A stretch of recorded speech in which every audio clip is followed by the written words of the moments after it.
कौमी असम्बली में peoples party के अरकान असम्बली के वॉकआउट पर PTI के रुकन असम्बली असद कैसर ने मुख्तसर खिताब में तजवीज़ दी कि अगर पीपल्स पार्टी मौजूदा हुकूमत के खिलाफ अदम एतमाद लाए तो PTI उस तहरीक का साथ देगी। हम इसके साथ दे देंगे, अदम एतमाद में इस हुकूमत को फारिग करने में हम इसका साथ दे देंगे। अभी आए मैं हमें ऑफर करता हूँ अपनी तरफ से, अगर ये अदम एतमाद पेश करते हैं तो हम पूरा सपोर्ट करेंगे इसको अदम एतमाद में।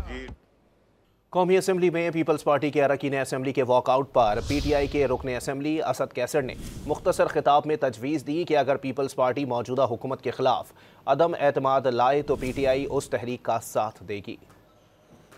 हम इसके साथ दे देंगे, अदम एतमाद में इस हुकूमत को फारिग करने में हम इसका साथ दे देंगे। अभी आए मैं हमें ऑफर करता हूँ अपनी तरफ से, अगर ये अदम एतमाद पेश करते हैं तो हम पूरा सपोर्ट करेंगे इसको अदम एतमाद में।